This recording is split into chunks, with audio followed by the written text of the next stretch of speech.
and welcome back to my YouTube channel. So friends, today in this video lecture हम पढ़ने वाले हैं Heisenberg uncertainty principle. Previous lecture के अंदर हमने डी ब्रोगली इक्वेशन देखी थी. आज के इस वीडियो लेक्चर में हम हेजनबर्ग अनसर्टेनिटी प्रिंसिपल देखेंगे, साथ ही साथ हम श्रोडिंगर वेव इक्वेशन देखेंगे. इस पे चलने से पहले जिन बच्चों ने चैनल को सब्सक्राइब नहीं किया है वो मेरे चैनल को सब्सक्राइब कर सकते हैं. मेरे चैनल का नाम है शौर्या ग्रोवर और उसके साथ आपको एक बेल आइकन देखने को मिलेगी. बेल आइकन का क्या रोल होता है स्टूडेंट्स, अगर आप उसे प्रेस करेंगे तो नेक्स्ट वीडियो की नोटिफिकेशन ऑटोमेटिकली आपकी स्क्रीन पर आ जाएगी. तो हाँ जी, अब हम टॉपिक पे चलते हैं. जैसे कि आपको पता है सर्वाइकल प्रॉब्लम की वजह से मैं स्टैंडिंग पोजीशन पे वीडियो नहीं बना पा रही, so I am doing it this way. तो मैंने अपना 100% दिया है, अभी आपको ये टॉपिक बहुत अच्छे से समझ आ जाएगा. अब हम चलते हैं टॉपिक पे. हेजनबर्ग अनसर्टेनिटी प्रिंसिपल, नाम ही बता रहा है कुछ ना कुछ गड़बड़ है, अनसर्टेन है. तो हाँ जी, इसमें यही देखना है. आपको पता है भी हेजनबर्ग जो साइंटिस्ट थे उन्होंने ये बोला भी जो पोजीशन है और जो मोमेंटम है, ठीक है, किसी भी इलेक्ट्रॉन का, वो क्या होता है, वो डिटरमाइन हम नहीं कर सकते साइमल्टेनियसली. मतलब एक साथ हम दोनों की वैल्यूज को कैलकुलेट नहीं कर सकते. साथ साथ आप नोट करेंगे जैसे जैसे मैं आपको लिखवाऊंगी. सब लिखिए, the position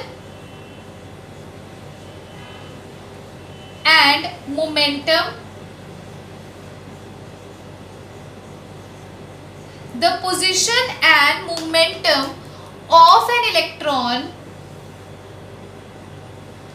cannot be determined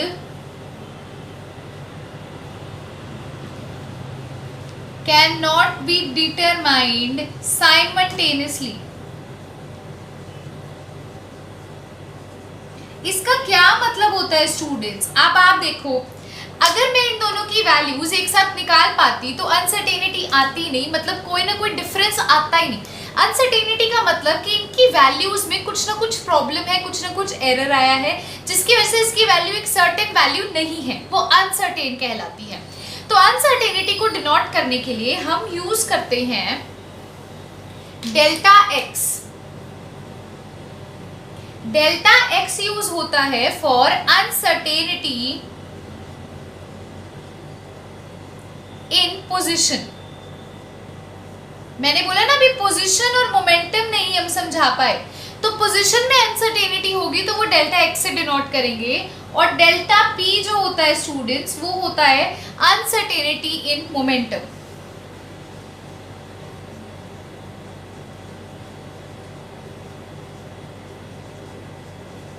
ठीक है, अब आपको पता है मोमेंटम का फॉर्मूला, मोमेंटम क्या होता है, P होता है mv के इक्वल मास इनटू वेलोसिटी. तो हेजनबर्ग अनसर्टेनिटी प्रिंसिपल के अकॉर्डिंगली क्या इक्वेशन है, आइए देखते हैं. मैंने बोला डेल्टा x है अनसर्टेनिटी इन पोजीशन, यानी कि जो x है उसे मैं पोजीशन कह रही हूं, और जो मेरा P है वो मेरा क्या है, मोमेंटम. तो अब इक्वेशन के accordingly delta x into delta P is, ठीक है, इक्वल या फिर ग्रेटर देन h बाय 4 पाई. ये इन्होंने इक्वेशन दी थी.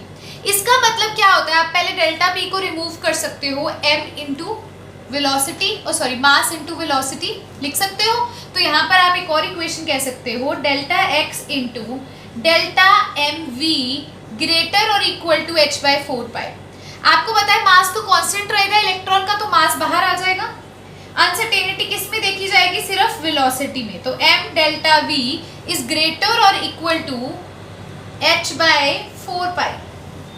ठीक है स्टूडेंट्स, ये हमारी इक्वेशन आ गई. अब ये इक्वेशन क्या स्टेट करती है, b अनसर्टेनिटी यानी कि वैल्यू, मतलब हम अगर एक्यूरेट वैल्यू नहीं कैलकुलेट कर सकते तो वो पोजीशन की है और वो वेलोसिटी की है. अब अनसर्टेनिटी को देखने के लिए हम क्या कहते हैं भी, अगर डेल्टा एक्स की वैल्यू कम है, मान लीजिए डेल्टा एक्स की वैल्यू कम है, मैंने बोला delta x into delta P हमेशा ज्यादा होगा या इक्वल टू होगा h बाय 4 पाई के. अगर ये कम है तो ऑब्वियसली ये ज्यादा होगी. मतलब अगर हम इसे एक्यूरेट कैलकुलेट करना चाहें तो ये एक्यूरेट कैलकुलेट नहीं कर सकते, क्योंकि इसकी अनसर्टेनिटी बहुत ज़्यादा हो जाती है, इसकी वैल्यू बहुत ज़्यादा हो जाती है, जिसकी वजह से ये इक्वेशन ज़्यादा बढ़ जाती है. तो अगर हम इसको एक्यूरेट कैलकुलेट करते हैं, ये एक्यूरेट कैलकुलेट नहीं कर पाते, यानी कि हम साइमल्टेनियसली इनकी पोजीशन और मोमेंटम को डिटरमाइन नहीं कर सकते। ये तो था फर्स्ट। सेकंड रूल अगर मैं कहूँ भी डेल्टा पी स्मॉल है, तो अगर डेल्टा पी स्मॉल है तो ये बड़ा होगा, तभी तो ये इक्वेशन ज्यादा होगी h/4π से, यानी कि इसमें तब ये तो एक्यूरेट कैलकुलेट हो गया, लेकिन ये नहीं कर पाए, मतलब अनसर्टेनिटी किस में है, डेल्टा x में है, तो हम इन्हें साइमल्टेनियसली कैलकुलेट नहीं कर सकते।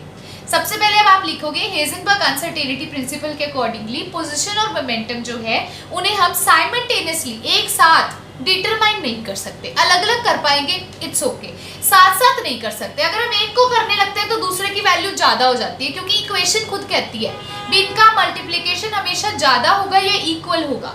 तो अगर एक छोटा है तो दूसरा ज्यादा होगा, तभी इक्वेशन इस तरफ वाली हैवी होगी ना, तभी ये साइड हैवी होगी क्योंकि ये ज्यादा वाला साइन है। अगर ये वाली साइड भी, ये दोनों ही कम हो जाए मान लो, तो ये तो फिर इक्वेशन ही गलत हो गई। इक्वेशन के अकॉर्डिंगली एक ज्यादा है तो दूसरे को कम होना पड़ेगा, इस वजह से। तो जो चीज कम होगी वो तो कैलकुलेट हो जाएगी क्योंकि स्मॉल वैल्यू है, जो चीज ज्यादा है उसे नहीं कैलकुलेट कर सकते, मतलब एक्यूरेट वैल्यू हम नहीं डिटरमाइन कर सकते। तो अब पॉइंट्स लिखेंगे हम इसके। सबसे पहले आप क्या करोगे, इस इक्वेशन को ऊपर लिखोगे और फिर इससे रिलेटेड हम पॉइंट्स लिखेंगे। Delta x into delta p is greater और इक्वल टू h/4π, ये हमारी है इक्वेशन। और इससे हमने क्या अभी देखा भी, अगर अनसर्टेनिटी देखनी है तो पहली चीज, इफ डेल्टा x यानी कि uncertainty in position is small, अगर ये स्मॉल है उस केस में क्या होगा, द पोजीशन ठीक है ऑफ, पोजीशन किससे रिप्रेजेंट करते थे, x से, the position of electron is measured accurately. अगर छोटी वैल्यू हो तो आप इजीली कैलकुलेट कर सकते हो ना, is measured accurately. So delta p यानी कि ये वुड बी लार्ज, क्योंकि इक्वेशन कहती है भी ये चीजें मल्टीप्लिकेशन इनका ज्यादा होना चाहिए, तो इट वुड बी लार्ज, ठीक है। That is uncertainty will occur, uncertainty in momentum will occur। इसका मतलब क्या हुआ बच्चों, अगर डेल्टा x की वैल्यू स्मॉल है तो डेल्टा p की वैल्यू लार्ज होगी, तो इसके अंदर अनसर्टेनिटी आ जाएगी, हम इसे दोनों को साइमल्टेनियसली कैलकुलेट नहीं कर पाएंगे। सेकंड केस इसी के अंदर लिखिए, if delta x is large, अगर डेल्टा x लार्ज है, ठीक है, नहीं इसको लार्ज नहीं कहती मैं, हाँ चलो यही लिख लेते हैं, if delta x is large, तो जो पोजीशन है इलेक्ट्रॉन की इज नॉट मेजर्ड एक्यूरेटली, तो वो मेजर नहीं कर पाएंगे एक्यूरेटली, ठीक है। सो डेल्टा p उस टाइम पे क्या होगा, स्मॉल होगा, ठीक है। तो अनसर्टेनिटी किस में देखी जाएगी, uncertainty in position will occur. Delta P small होगा तो डेल्टा पी कैलकुलेट कर पाएंगे, तो पोजीशन के अंदर क्या आ जाएगी, अनसर्टेनिटी आ जाएगी, क्योंकि पोजीशन की वैल्यू लार्ज हो जाएगी, ठीक है। बिल्कुल उसका ऑपोजिट केस हो जाएगा। तो वीडियो को पॉज करेंगे, इसे नोट करेंगे स्टूडेंट्स। ये था हेजनबर्ग अनसर्टेनिटी प्रिंसिपल। अब हो सकता है कई बच्चों को लगेगा मैम ये था क्या प्रिंसिपल, इसमें क्या पूछा जाता है, तो बच्चों इसमें सिंपल बेसिक सी चीज है, एक थ्योरी दे दी है हेजनबर्ग साइंटिस्ट ने भी, दोनों को हम एक्यूरेटली कैलकुलेट ही नहीं कर सकते बस, और कुछ भी नहीं उसने बताया। सो पेपर में सीधा प्रिंसिपल पूछा जाता है, आपने ऐसे लिख के दिखा देना, इट्स एज इट इज, और इसमें कुछ भी नहीं है समझने वाला। इसके बाद जो टॉपिक आता है वो आता है Schrodinger wave equation. Schrodinger wave equation क्या है देखिए, Schrodinger wave equation. Schrodinger wave equation क्या करता है, इलेक्ट्रॉन का बिहेवियर शो करता है। उसने क्या किया, अरविंद श्रोडिंगर एक साइंटिस्ट है, मैं नाम बोल रही हूँ Erwin Schrodinger, ERWIN, Erwin Schrodinger. इन्होंने क्या किया, इन्होंने ना एक इक्वेशन दी जिसमें इन्होंने क्या किया, इलेक्ट्रॉन को एक स्टैंडिंग वेव से कंपेयर किया. So Erwin Schrodinger gave an equation, ठीक है, to explain the behaviour of electron. Electron के बिहेवियर को एक्सप्लेन करने के लिए इन्होंने एक इक्वेशन दी. क्या इक्वेशन दी? ध्यान से देखिएगा, बड़ी इंटरेस्टिंग सी इक्वेशन है. तो पहले आप इसे लिख लीजिए, मैं इक्वेशन लिखूंगी अब. ठीक है, इन्होंने इलेक्ट्रॉन के बिहेवियर को एक्सप्लेन करने के लिए एक इक्वेशन दी. क्या दी? Delta psi by delta x square plus delta psi by delta y square plus delta square psi by delta z square plus 8 pi square m by h square bracket start e minus v psi is equals to 0. बड़ी गंदी सी equation है, लेकिन बड़ी अच्छी सी equation है, क्योंकि इसमें कुछ है ही नहीं. इसमें जो ये साई चीज है ना, ये होता है वेव फंक्शन. अब आप कहोगे मैम इस इक्वेशन से उन्होंने इलेक्ट्रॉन के बिहेवियर को कैसे एक्सप्लेन किया? साई स्क्वायर का मतलब होता है, तो वो ये बताता है जो प्रोबेबिलिटी है इलेक्ट्रॉन की, वो उसकी इंफॉर्मेशन देता है. So it gives information about probability of finding electron. आगे जाकर इन एमएससी क्लासेस आपको इस इक्वेशन को डिराइव करना आता है, वहां पर आप इन डिटेल से स्टडी करते हो. अभी आपके सिलेबस के अंदर स्टूडेंट्स सिर्फ इसकी इक्वेशन ही समझनी है, इसकी इक्वेशन याद करनी है. और इस इक्वेशन से हमें क्या पता चलता है? इलेक्ट्रॉन का बिहेवियर इस साई से, इसे मैं साई बोलती हूँ, ठीक है, इस साई के स्क्वायर से हम उसकी क्या कर सकते हैं? इलेक्ट्रॉन की प्रोबेबिलिटी भी, किस रीजन में इलेक्ट्रॉन है, हम वो फाइंड आउट कर सकते हैं. सो इस इक्वेशन में क्या क्या चीजें हैं वो मैं आपको बताती हूँ. देखिए, पहले इस इक्वेशन को नोट कीजिए. Psi delta square psi by delta x square plus delta square psi by delta y square plus delta square psi by delta z square plus 8 pi square m, m होता है मास, है ना, electron का, bye h square, h होता है Planck's constant, bracket start e minus v, v आपकी होती है पोटेंशियल एनर्जी. ठीक है, साई क्या हो जाएगा? फिर से अभी आपको बताया वेव फंक्शन होता है, क्योंकि उसने बोला भाई उसने इलेक्ट्रॉन को ना स्टैंडिंग वेव से कंपेयर किया, इसीलिए उसने वेव इक्वेशन दी. ये वेव इक्वेशन है, इसीलिए ये इसका वेव फंक्शन है. ठीक है, अब यहाँ पर एच आपको बता चुकी हूँ प्लैंक्स कांस्टेंट है, एम होता है मास ऑफ इलेक्ट्रॉन, वी है पोटेंशियल एनर्जी, ई है टोटल इलेक्ट्रिक एनर्जी, और एक्स वाई जेड क्या है? उसके कोऑर्डिनेट्स हैं. सो स्टूडेंट्स इसको लिखिए. इसके बाद हम देखते हैं वेव फंक्शन क्या है. आपको इलेक्ट्रॉन की प्रोबेबिलिटी किसकी हेल्प से मिलेगी? जब आप वेव फंक्शन का स्क्वायर करेंगे. तो नॉर्मल वेव फंक्शन क्या है? ये इक्वेशन कब वैलिड होगी? जब वेव फंक्शन की कुछ कंडीशंस फॉलो होंगी. सो इसे पॉज करके पहले नोट कर लीजिए. हाँ जी, तो देखो वेव फंक्शन जो मैं बात कर रही थी अभी आपसे, वेव फंक्शन साई जो है उसको क्या होना चाहिए तो ही इक्वेशन फॉलो होगी? Wave function must be continuous. Wave function must be continuous. ठीक है, वेव फंक्शन ये जो साई है ये कॉन्टिन्यूस होना चाहिए. ये जो साई है ये क्या होनी चाहिए? फाइनाइट होना चाहिए. इसकी वैल्यू जो होती है वो फाइनाइट होनी चाहिए.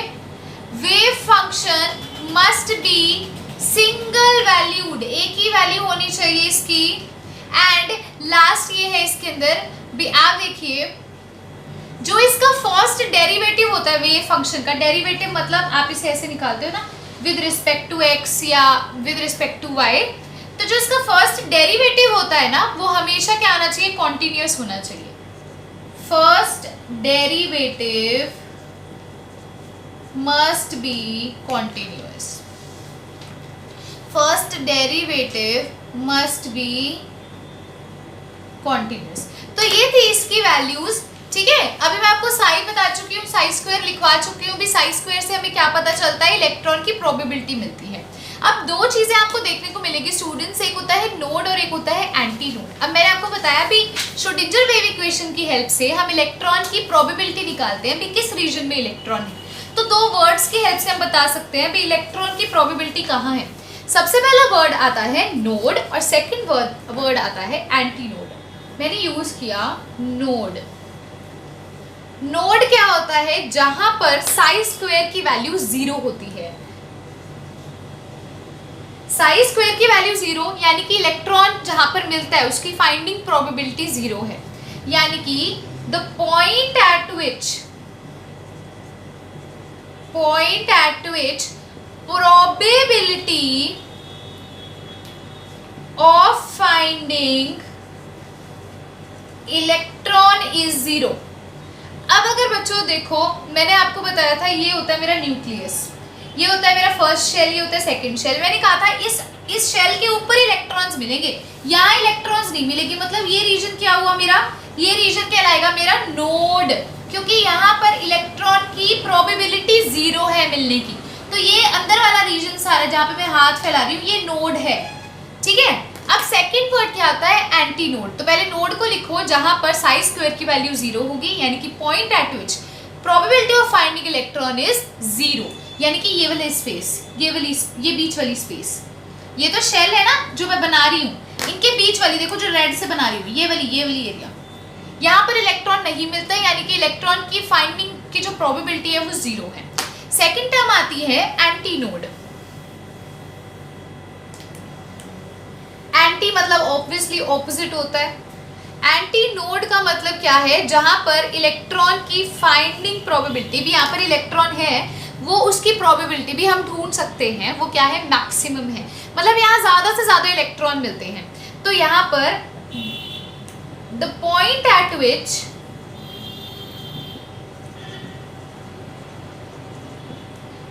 साई स्क्वायर इज मैक्सिमम, जहां पर साई स्क्वायर की वैल्यू मैक्सिमम होती है, that is probability of finding electron is maximum. तो यहां पर हमें जो इलेक्ट्रॉन है उसकी प्रोबेबिलिटी सबसे ज्यादा दिखती है, भी यहाँ इलेक्ट्रॉन मिलेगा ही मिलेगा। सो यहाँ पर मैंने न्यूक्लियस बनाया, ये न्यूक्लियस के शेल्स हैं, फर्स्ट शेल, सेकेंड शेल। तो यहाँ नोड और एंटी नोड क्या हुआ, नोड मैंने कहा जहां पर इलेक्ट्रॉन मिलता नहीं, तो देखो ये ब्लू वाला एरिया सारा, जहां पर इलेक्ट्रॉन की प्रोबेबिलिटी, इलेक्ट्रॉन की फाइंडिंग प्रोबेबिलिटी क्या है, 0 है। सो नोड क्या हुआ, the place at which finding, मतलब probability of finding electron is 0, ठीक है। एंटी नोड क्या हुआ, जहां पर इलेक्ट्रॉन मिलेगा ही मिलेगा, मैक्सिमम प्रोबेबिलिटी है। तो ये ऑर्बिट्स के ऊपर इलेक्ट्रॉन रिवॉल्व करता है स्टूडेंट्स। सो यहाँ पर क्या होगी, उसकी प्रोबेबिलिटी क्या हो जाएगी, मैक्सिमम हो जाएगी। तो ये क्या होगा, एंटी नोड हो जाएगा, ठीक है। सो इसे ड्रॉ कर लीजिए। अब हम देखते हैं ऑर्बिट क्या होता है और ऑर्बिटल क्या होता है। वीडियो को पॉज करके इसे नोट कर लीजिए।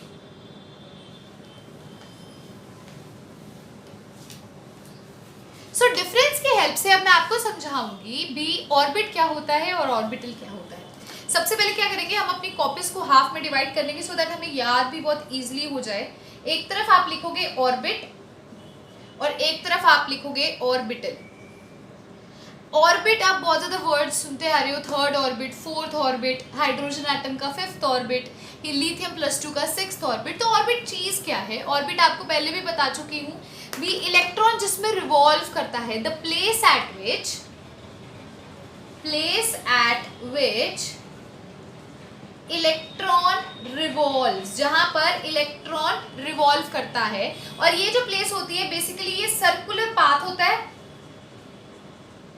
ठीक है स्टूडेंट्स।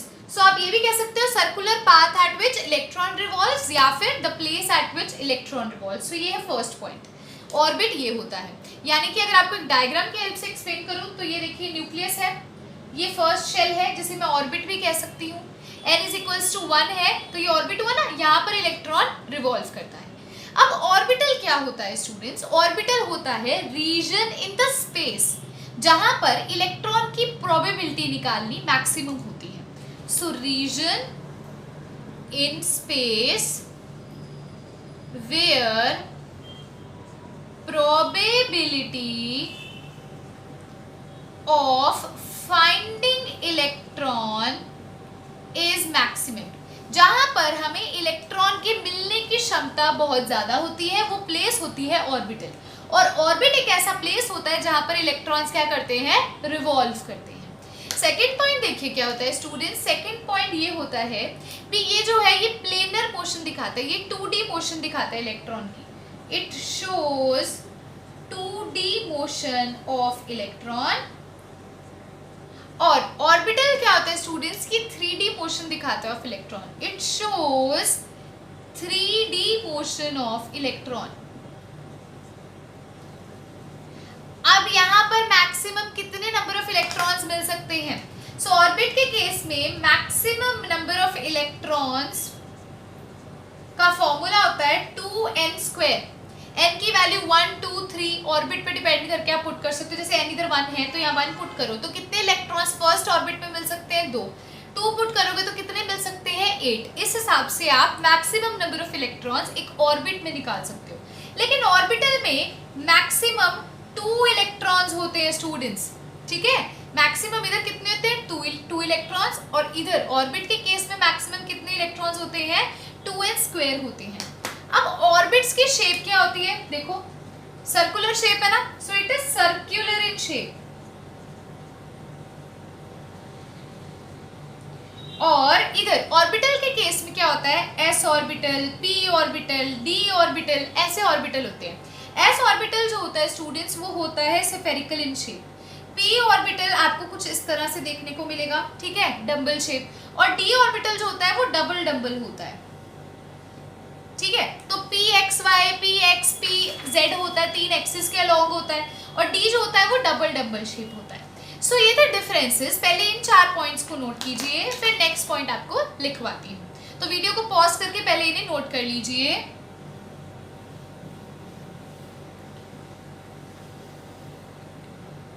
सो ये स्टूडेंट्स, अब नेक्स्ट पॉइंट ऑर्बिट और ऑर्बिटल में क्या आता है, ठीक है। It can not decide the geometry of a molecule. ये किसी भी मॉलिक्यूल की ज्योमेट्री नहीं डिटरमाइन कर सकता, क्योंकि ये शेप तो सिंपल शेप है ना इसकी, सर्कुलर। लेकिन ये किसी भी मॉलिक्यूल की ज्योमेट्री को डिटरमाइन कर सकता है, क्योंकि ये नॉन डायरेक्शनल है, ठीक है। So it can not determine geometry, ठीक है, of molecule, or it can determine geometry of molecule, ठीक है स्टूडेंट्स। ऑर्बिट के केस में क्या होता है? These are non-directional in nature.